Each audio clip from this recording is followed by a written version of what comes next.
Bonjour à tous et bienvenue sur cette nouvelle vidéo. J'espère que vous vous portez tous bien. Alors, une vidéo peut-être un petit peu spéciale pour une pleine lune spéciale puisque vous allez voir qu'on a énormément d'aspects sur la carte de la prochaine pleine lune, donc qui se déroulera le 7 septembre prochain, donc accompagnée d'une éclipse de lune dans le signe des poissons. Donc ça va être très important étant donné que la lune est vraiment très sensible dans le signe des poissons. Donc quelque chose qui va vraiment nous toucher de près et particulièrement pour le ciel de la France, puisque on va déjà le voir sur la carte de la pleine lune à proprement parler toute seule, mais on va voir aussi deux autres cartes qui vont montrer qu'on va être très impacté, surtout ici en France, étant donné qu'elle va avoir des enjeux stratégiques, non seulement sur le thème de François Bayrou, dont on parle beaucoup en ce moment, son ciel est très impacté, mais plus largement sur le thème de la France, c'est-à-dire le thème de la 5e République. Donc cette vidéo risque d'être un petit peu plus longue que d'habitude, on va aller vraiment scruter en profondeur pour aller voir un petit peu les grandes tendances, qu'est-ce qui peut se passer, bien sûr, à la lumière de ce qu'on sait aujourd'hui. Alors, une fois n'est pas coutume, j'aimerais faire une petite introduction à cette vidéo puisque, par expérience, eh bien, je sais que lorsqu'il se passe des choses comme ça, lorsqu'il y a des tensions dans nos vies, lorsqu'on a une éclipse en plus, eh bien, ça attire plus de monde sur ces vidéos. Et donc à ce moment-là, eh bien, il y a un public qui n'est pas forcément très calé en astrologie, au contraire de tous les habitués. Hein. Vous êtes au contraire top sur l'astrologie. Vous avez quand même des connaissances très étendues. D'ailleurs, c'est d'ailleurs assez bluffant quand je peux lire vos commentaires. Mais je sais que sur ce genre de vidéo, eh bien, ça attire beaucoup de gens qui n'ont pas vraiment de notion d'astrologie, mais surtout qui ne savent pas vraiment ce qu'elle est. Et du coup, j'ai eu un commentaire sur ma dernière vidéo qui illustre vraiment ça. Donc, je voudrais vraiment rappeler ici ce qu'est l'astrologie et surtout ce qu'elle n'est pas. Donc, ce qu'elle n'est pas, en premier lieu, c'est de la voyance. Voilà. Alors, beaucoup de gens pensent que l'astrologie peut permettre de voir l'avenir. Alors, ce n'est pas tout à fait ça. C'est un peu comme la météo. Hein. La météo peut vous prévenir des tendances. On sait qu'il y a un nuage qui arrive, on sait que le vent va dans cette direction et on peut prévoir si c'est un nuage de pluie qui risque de pleuvoir dans un secteur à un moment donné. Et puis les nuages changent de trajectoire et puis il pleut à un autre endroit. Et bien pour l'astrologie, c'est exactement la même chose. Comme la météo ne pourra jamais vous prédire où la foudre va tomber et à quelle heure et à quel endroit précis, eh bien l'astrologie non plus ne peut pas dire de quelle manière eh bien ces tendances vont se manifester. Pourtant, il y a des tendances, il y a des énergies parce que l'astrologie c'est avant tout les énergies des étoiles en fait qui ont des répercussions sur la Terre. Maintenant, comment cela se manifeste? Eh bien, soit par des événements extérieurs ou soit par nous, en nous-mêmes, des prises de décision.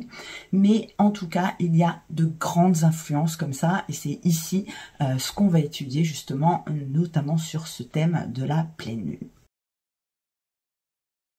Voilà, donc là voici cette carte de la pleine lune. Alors pour le coup, j'ai mis mes lunettes. Pourquoi? Parce que j'ai vraiment besoin d'être concentrée sur cette carte tellement elle est dense. Donc une pleine lune, comme d'habitude, une opposition entre le soleil et la lune. Donc la lune qui est ici pour le coup dans le signe des poissons et le soleil à l'inverse, à l'opposé dans le signe de la Vierge. Donc on a cet axe là qui est marqué comme chaque année, puisque chaque année on a une pleine lune en poisson et c'est déjà assez sensible. Pourquoi? Puisque la lune en poisson eh bien, est dans son élément, l'eau, et donc favorise le rêve, favorise tout ce qui est imaginaire, mais favorise aussi tout ce qui est chaos et dissolution. À l'inverse, le signe de la Vierge est très organisé, très rigoureux, très méthodique, mais on a ici cet axe qui demande à s'équilibrer, en fait, pour non pas être rigide comme on pourrait l'être avec 100% du signe de la Vierge, mais non pas être aussi trop laxiste avec le signe des poissons qui a vraiment tendance à trop lâcher prise. Donc ici, il faut trouver un juste milieu entre travail et loisir, entre perfection et tranquillité. On va dire, là, c'est vraiment quelque chose qu'on doit rééquilibrer. Donc ça, c'est quelque chose de commun à toutes les pleines lunes, donc qui arrivent généralement dans notre ciel. En général, c'est en septembre. Cette année, c'est un petit peu plus tôt. Comme on l'a vu sur la dernière vidéo, la nouvelle lune était très tôt dans le ciel, étant donné qu'elle était à 1 degré du signe de la Vierge. D'ailleurs, sur cette vidéo, je vous avais dit qu'on allait changer énormément d'ambiance. Et comme vous l'avez vu, eh bien, l'ambiance a changé. C'est un petit peu comme si les vacances s'étaient arrêtées. On a eu pas mal d'informations qui arrivaient pour la rentrée, hein, au niveau général, hein, notamment avec l'allocution de François Bayrou, dont on reparlera tout à l'heure. Mais en tout cas, il y a pas mal de choses qui se mettent en place. Sur ma vidéo du 10 septembre, je me posais plein de questions. Eh bien, je pense que maintenant, à l'éclairage de tout ce qu'on a entendu, eh bien, j'ai mes réponses. Et en gros, aux alentours du 7 septembre, là, donc le 6 également et le 8, hein, c'est-à-dire toute la période où la lune sera en poisson, étant donné que la lune met 2 jours et demi pour parcourir un signe. Là, elle est vraiment au milieu du signe à ce moment-là. Et donc à 15 degrés, elle aura déjà une influence, cette pleine lune, donc dès samedi et puis jusqu'au lundi 8. Alors la lune, sur un thème individuel, c'est toujours nos émotions, notre monde intérieur, ce que nous ressentons à l'intérieur de nous par rapport à ce qui nous arrive, hein, ce qui est représenté plutôt par le soleil, c'est plus ce que l'on donne à l'extérieur de nous. La lune, au contraire, c'est ce que l'on garde. Et traditionnellement, une nouvelle lune en poisson peut être très sensible, notamment pour les gens qui ont la lune, soit en poisson, bien sûr, encore en plus, mais dans un signe d'eau, hein, que ce soit dans le scorpion ou dans le cancer, surtout encore une fois dans le cancer, qui est toujours très compliqué chaque pleine lune, puisque la lune est domiciliée en cancer, dans laquelle se trouve justement Jupiter, on en reparlera tout à l'heure. Et cette lune, on le voit, n'est pas toute seule, elle est accompagnée par un point fictif, le point fictif qu'on appelle le nœud nord, c'est-à-dire ce sont les points de croisement de l'écliptique entre la lune et le soleil et la terre. C'est-à-dire que là, pour le coup, la Terre va se mettre vraiment entre le Soleil et la Lune, ce qui va avoir pour effet, eh bien, que l'ombre de la Terre va cacher la Lune et nous allons avoir une éclipse partielle mais importante, puisqu'elle va être visible par à peu près 80% de la population terrestre. Donc pour la France, ça va se passer à 20h09 heure de Paris. Je ne suis pas sûre qu'on puisse la voir, étant donné que là, la lune à ce moment-là est en dessous, vous voyez, de l'ascendant, c'est-à-dire qu'elle sera encore cachée, qu'elle sera encore dans la partie non visible du ciel. Mais quelques heures plus tard, au fur et à mesure qu'elle va monter sur l'horizon est, on pourra peut-être voir un petit peu la fin de cette éclipse. D'ailleurs, je vous encourage vraiment à aller la voir, puisque c'est toujours un spectacle magnifique. Mais en plus, ici, eh bien, la lune sera colorée, hein.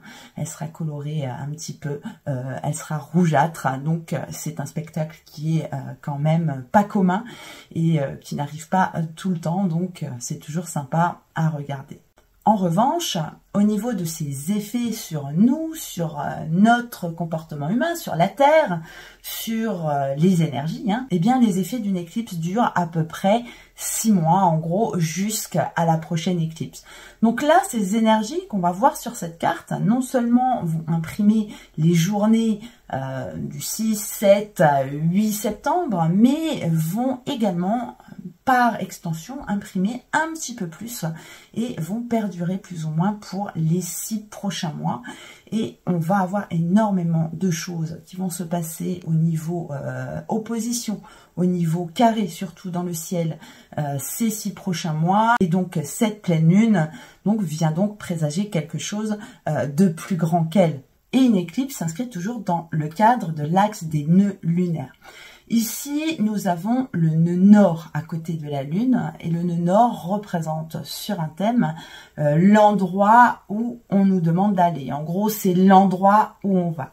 Et ici, on va vers le signe des poissons, le signe de la dissolution, du chaos. Il y a quelque chose à détruire en quelque sorte, quelque chose dans la manière dont nous fonctionnons. Et donc dans nos vies personnelles, à chacun, en fonction de notre thème natal, eh bien il va falloir regarder dans quelle maison se trouve ce nœud nord. Donc là, en l'occurrence 18 degrés du signe des poissons, à quel endroit, dans quelle maison se trouve-t-il?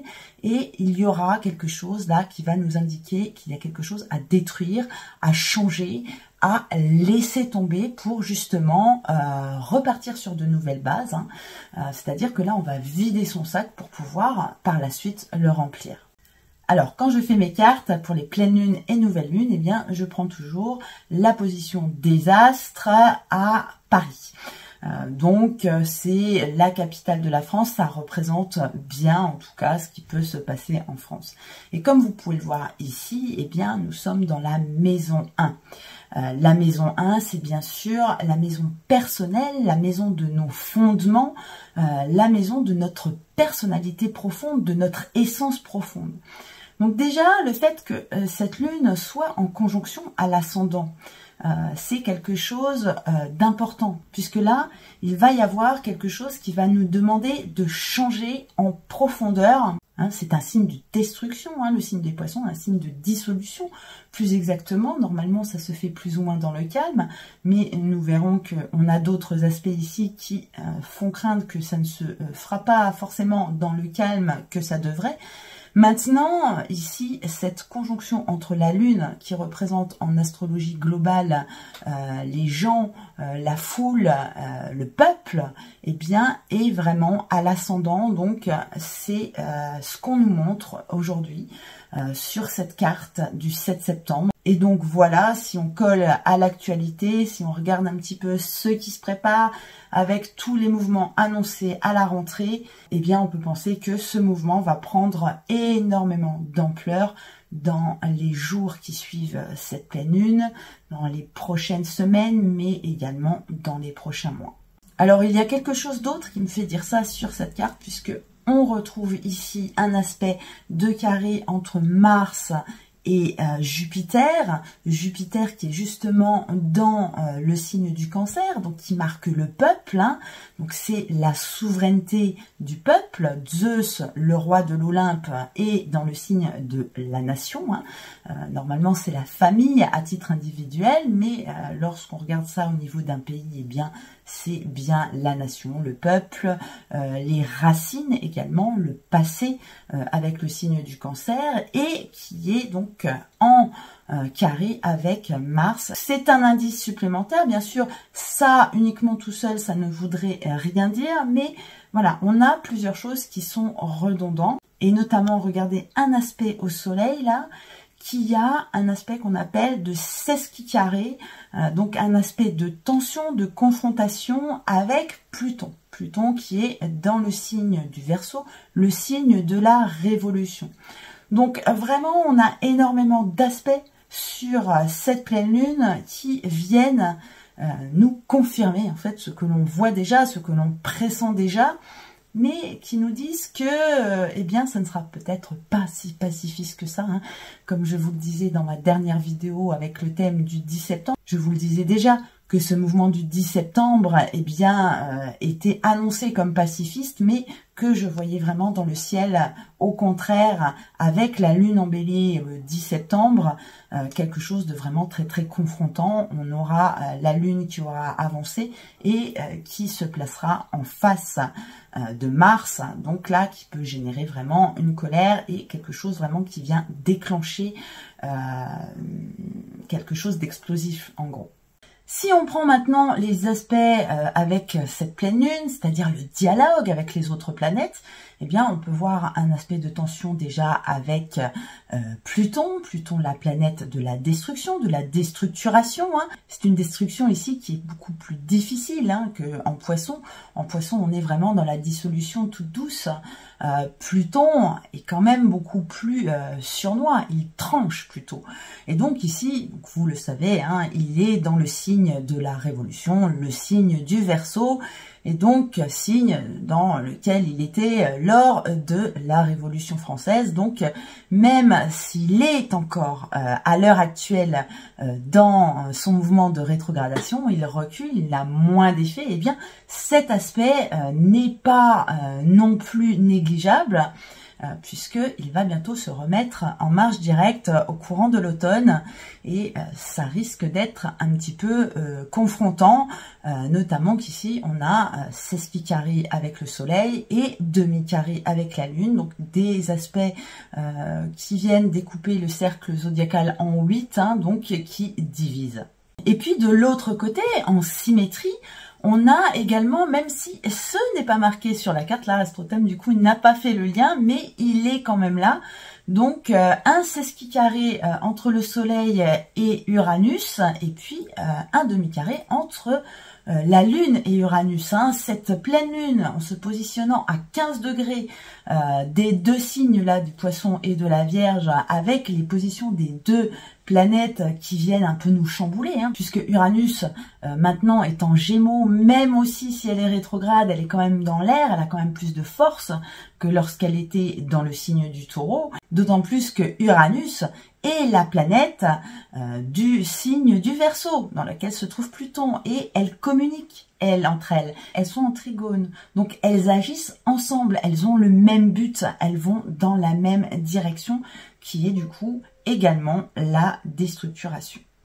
Voilà, donc ici vraiment mon but n'est pas de vous faire peur, c'est simplement de vous prévenir, hein, comme la météo, j'en reviens toujours à cette métaphore, vous prévient qu'il va y avoir un orage, même si l'orage n'arrive pas chez vous, eh bien par précaution vous fermez les fenêtres. Donc à partir de cette pleine lune, peut-être un petit peu avant, en tout cas, tout le mois de septembre va être très très difficile, on va avoir des tensions, on sait qu'il y a des mouvements de grève. Je pense, au vu de tout ce qu'il y a ici, que ces mouvements vont perdurer dans le temps parce qu'il y a vraiment trop d'éléments pour que ce soit une coïncidence.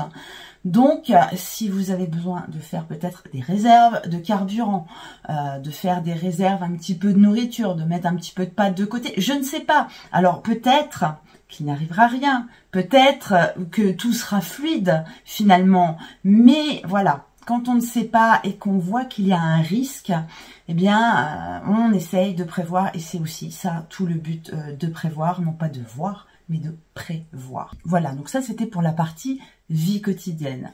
Maintenant, il faut que je vous parle de l'aspect énergétique de la chose, puisque c'est vrai que je n'en parle pas beaucoup ici, mais j'ai deux casquettes. Je suis également énergéticienne et je fais mes soins Reiki en fonction justement de la position des astres. Hein. C'est l'astro-énergétique.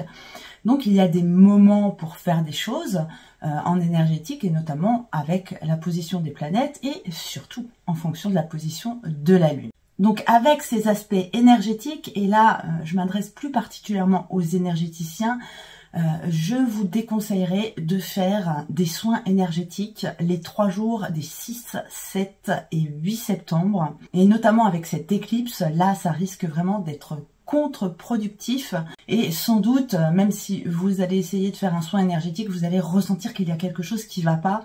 Donc là vraiment ce n'est pas un moment favorable pour toucher à l'énergétique. Au contraire, on va plutôt essayer de se protéger. De même, j'oubliais, pour ceux qui ont l'habitude d'avoir des pierres et de les mettre à la lune, à la pleine lune, hein, de les faire se recharger à la pleine lune. Pour cette pleine lune en particulier, je vous déconseille de le faire. Voilà. On fera ça à la prochaine pleine lune, ce sera la pleine lune en bélier, on va recharger avec beaucoup d'énergie. Mais ici, avec cette éclipse, c'est vraiment très déconseillé de prendre les énergies en fait de cette éclipse pour les faire recharger dans les pierres. En revanche, si vous voulez vous protéger au niveau énergétique, eh bien, n'hésitez pas à mettre sur vous des pierres de protection comme par exemple l'œil de tigre, la labradorite, la larvikite. Bref, voilà, protégez-vous un maximum pendant ces 3 jours, surtout si vous avez une grande sensibilité au niveau énergétique. Voilà, donc on en a fini pour cette carte. Je vais vous montrer à présent donc la carte du lendemain, donc le 8 septembre. Donc ça ne vous aura sans doute pas échappé, hein, François Bayrou a convoqué le Parlement, l'Assemblée nationale plus tôt que prévu, donc le 8 septembre, pour lui demander de voter sa confiance. Donc il nous a fait un discours le 25 août, un discours très alarmiste qui nous annonce de sérieux problèmes au niveau budgétaire. Et comme vous le savez, si le vote de confiance ne passe pas, il devra démissionner. Là, sur la carte que je viens de vous mettre, donc du 8 septembre, nous sommes 24 heures après, eh bien la Lune va rejoindre Saturne. Saturne qui, comme je vous le disais dans ma dernière vidéo, eh bien reviendra dans le signe des Poissons à partir du 1er septembre. Donc je suis désolée si je me répète, hein, mais bon, c'est toujours ici Saturne, la structure dans le signe de la dissolution. Donc ici Saturne qui est très en difficulté puisqu'elle est dans son signe de chute, hein, le signe des Poissons. Quelqu'un me disait que au contraire, Saturne c'était la structure. Oui, effectivement, c'est la structure.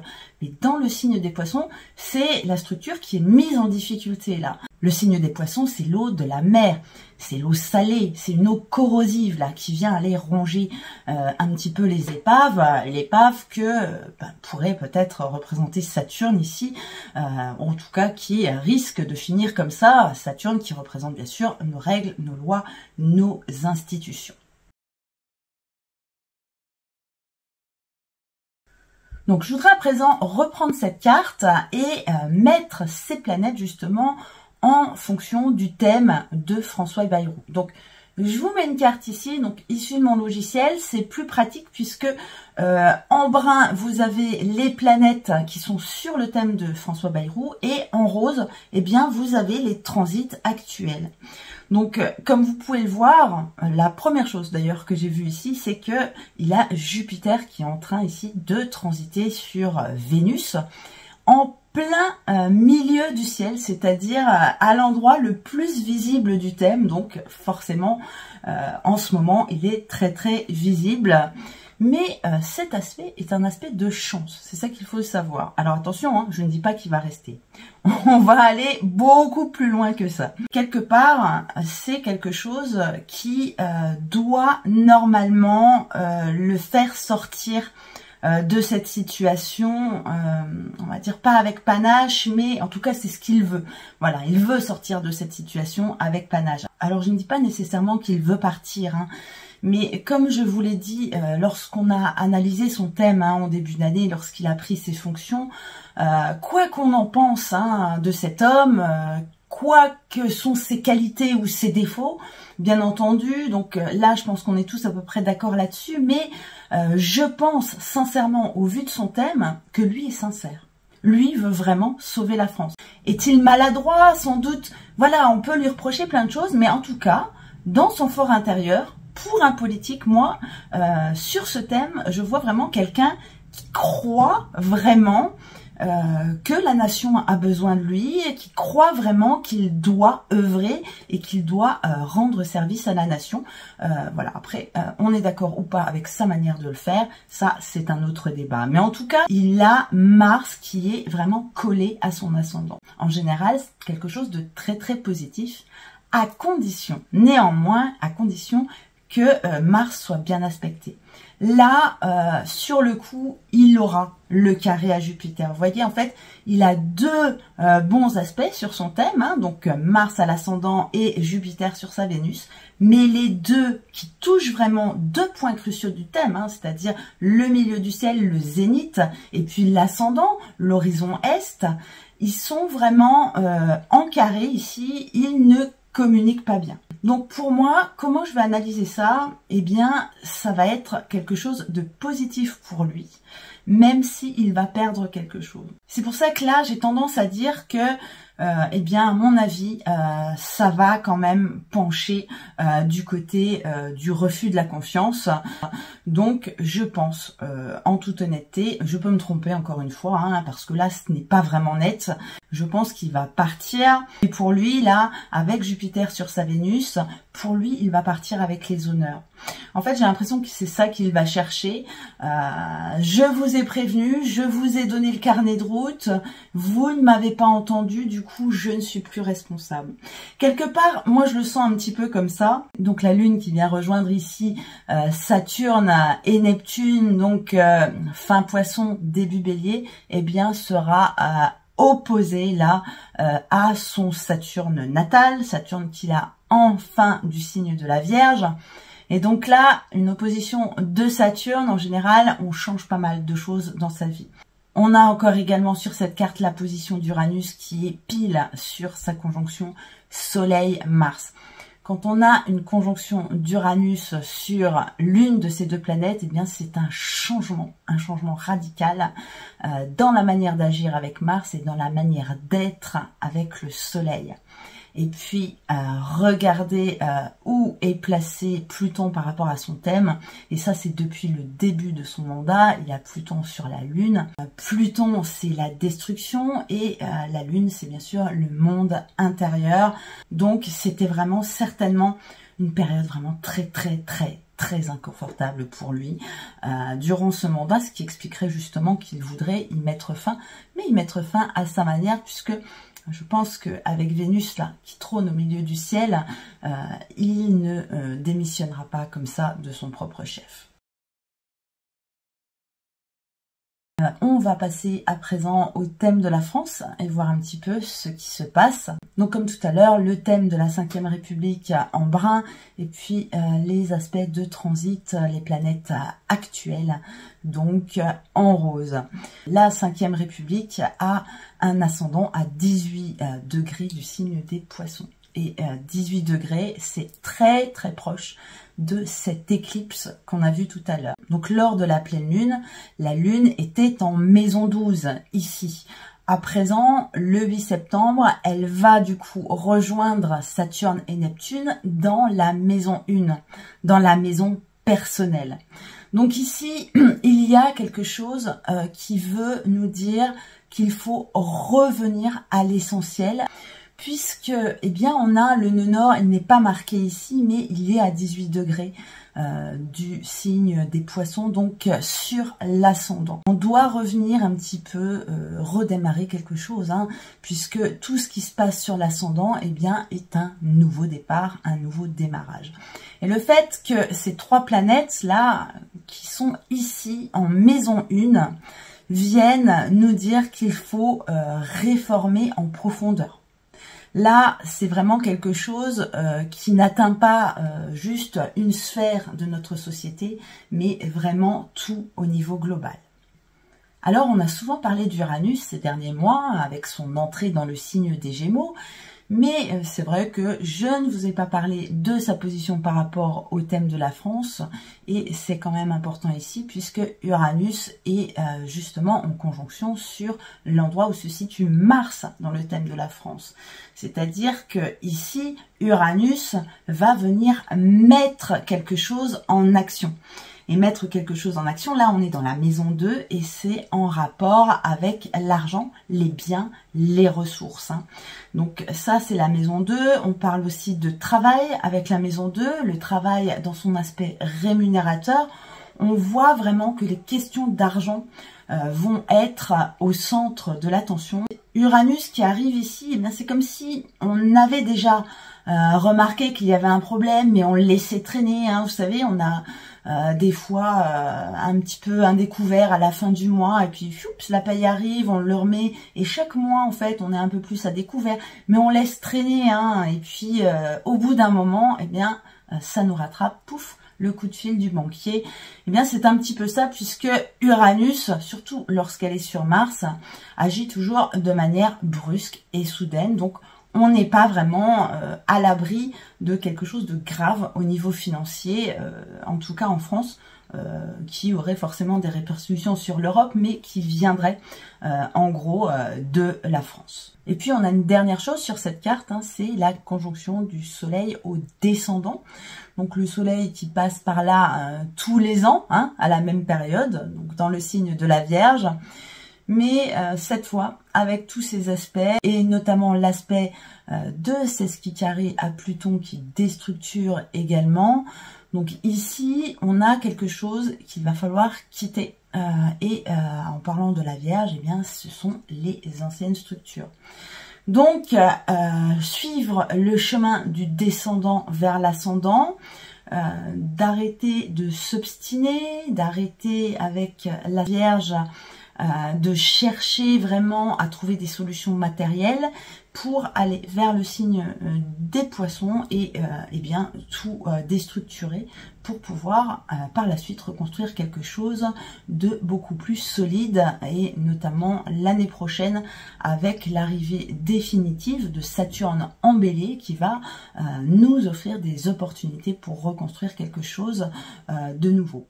Voilà donc pour cette pleine lune qui s'annonce, comme vous l'avez vu, très chargée. Alors cette vidéo bien sûr est plus longue que d'habitude, je ne sais pas combien elle fera, j'espère que vous ne m'en tiendrez pas rigueur, mais là il y avait quand même pas mal de choses à voir. Tout ça pourquoi? Pour vous expliquer que eh bien on est au début de quelque chose, et au début de quelque chose qui va durer certainement longtemps. Je vous ferai très bientôt justement une vidéo sur le retour de Saturne et de Neptune dans le signe des poissons, puisque ça, on va voir que ça va vraiment nous préoccuper tout cet automne. Honnêtement, je ne pense pas que ça soit cantonné ce mouvement au 10 septembre, ni même à quelques manifestations par-ci par-là. Ça va prendre beaucoup d'ampleur. En tout cas, moi, c'est ce que j'en vois. Je pense que, vu ce qu'on entend, la colère des gens, notamment, vous le savez peut-être, je n'en ai pas parlé, on a ce carré Mars-Jupiter qui est vraiment symptomatique de la colère. Hein. C'est vraiment une émotion qui est liée aux deux planètes. Alors d'une part, avec Mars, qui va avoir une émotion très dure comme ça, mais qui va retomber assez vite. En revanche, avec Jupiter, c'est une colère qui va se ruminer. Hein. Jupiter maîtrise le foie dans les organes du corps, et le foie en médecine traditionnelle chinoise est relié bien sûr à la colère. Donc vous voyez toutes ces analogies qu'on peut faire qui vont dans le même sens. À cela, c'est vrai que je ne vous ai pas parlé du chiffre 7, qui est aussi très présent, étant donné que cette éclipse aura lieu le 7 septembre, hein, qui est le 7e mois du calendrier astrologique, hein, en définitive. Et puis en numérologie, le 7 septembre 2025, eh bien, ça nous donne 25 qui nous amène un 7 supplémentaire. Donc le chiffre 7 là, qui est un petit peu présent partout, nous annonce vraiment quelque chose de difficile. 7 qui est aussi relié à la planète Saturne, qui correspond au dieu 7 dans la mythologie égyptienne. Voilà, donc tous ces faisceaux d'indices là qui viennent nous amener à penser que bien sûr ça durera plus longtemps, mais j'ai envie de vous dire, avez-vous besoin de cette vidéo pour le comprendre? Non, bien sûr, vous l'avez tous bien pressenti. Maintenant, cette vidéo était simplement pour illustrer un petit peu, pour venir confirmer, parce que on est comme ça, nous les êtres humains, on aime toujours avoir des confirmations de ce qui se passe. Si vous avez besoin d'une analyse personnalisée, bien sûr, vous savez où me trouver. Toutes les coordonnées se retrouvent dans cette vidéo. Voilà, merci pour vos soutiens. Et puis, je vous souhaite de passer cette période du mieux possible. Protégez-vous, faites vraiment tout pour vous protéger. Et puis, très belle semaine à tous. À bientôt.